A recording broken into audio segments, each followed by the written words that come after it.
Larry and Joan had been married for 65 years. That was longer than most people could imagine.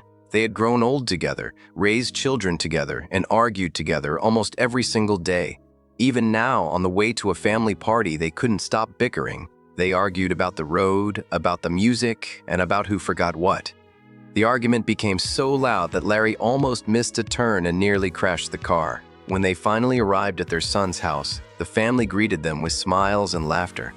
Everyone teased them about being married for so long. During the excitement, Larry quietly noticed a bandage on Joan's arm. He gently pulled her sleeve down to hide it and reminded her that she needed to tell the family about her cancer. Joan shook her head. She didn't want to ruin the day.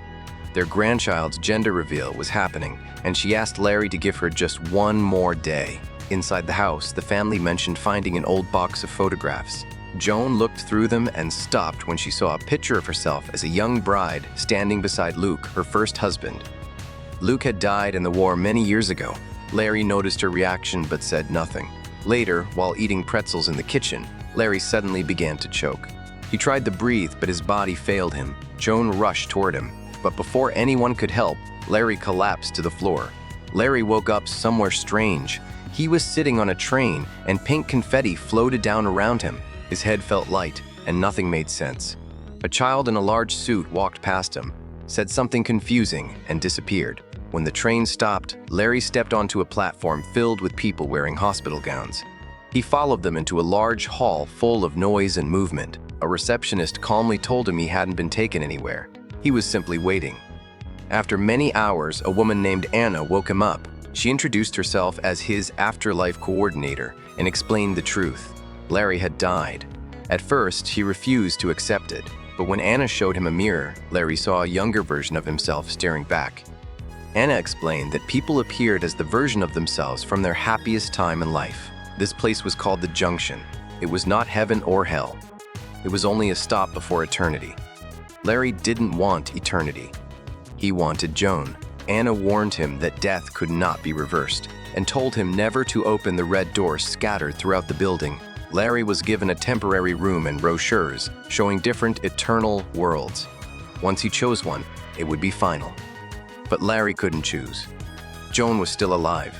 She was sick. He felt guilty for leaving her alone. So instead of moving on, Larry stayed.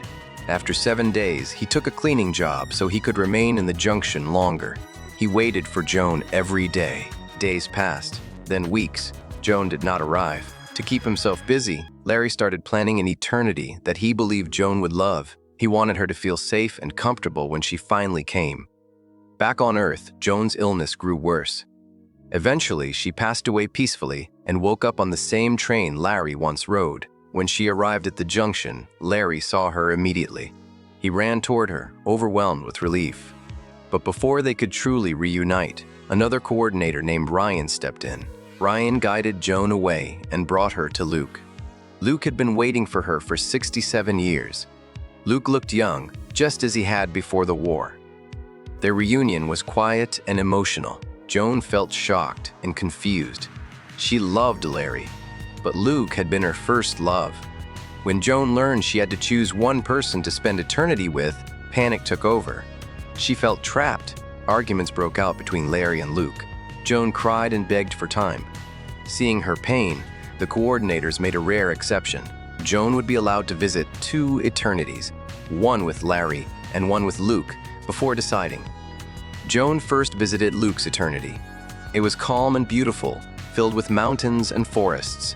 They walked together and talked about the past. Luke spoke gently about the life they never got to finish.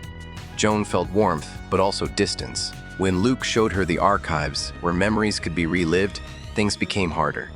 Watching Joan's life with Larry upset him. He struggled to accept that she had lived a full life without him. Meanwhile, Larry felt scared he would lose Joan. He spoke with her best friend Karen, who had also passed away. Karen told him something simple but powerful. "You made her happy," she said. "That matters." Larry's own visit with Joan took place in a beach eternity. At first, it felt peaceful. They laughed and talked like they used to, but soon old arguments returned. Joan felt pressured. Larry felt desperate. Truths came out. Luke admitted he had other relationships while waiting.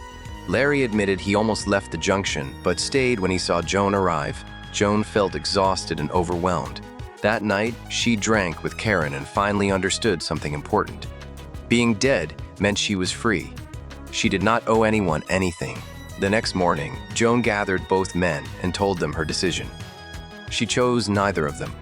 She needed to choose herself. Joan prepared to leave with Karen. Meanwhile, Larry and Luke talked one last time. Larry admitted he always felt like he was competing with Luke's memory. Luke admitted he was jealous of the life Larry lived with Joan. Looking at themselves, they realized why their bodies appeared as they did. Larry looked like a man expecting a child. Luke looked like a man dreaming of one. Suddenly, Larry ran to the station. He found Joan boarding the train and asked her to step off. He noticed her long hair, something she never wore during their marriage. In that moment, Larry understood that Joan had been happiest with Luke. With tears in his eyes, Larry told her to go with him. They hugged one final time. Joan and Luke began a new life in the mountains. At first, everything seemed perfect. But soon, Joan felt empty. Every night, she visited the archives and watched memories of Larry. She missed the life they built together. When she finally told Luke she had made a mistake, he became angry. Joan explained that young love was beautiful, but real love included hard moments too. She realized Luke loved the woman she used to be, not who she became. Joan decided to escape, even if it meant punishment. After much thought, Luke helped her. They said goodbye by watching their wedding memory one last time. Joan ran through forbidden doors, chased by guards, moving through memories of loss and pain until she reached the junction again. She became a fugitive. Joan searched for Larry and finally found him working as a bartender. They sat quietly and shared a drink. Joan warned him that leaving with her could be dangerous. Larry smiled and said he didn't care. Together, they entered an eternity that looked like the simple neighborhood where they spent their married life. It wasn't perfect, but it was real, and it was theirs.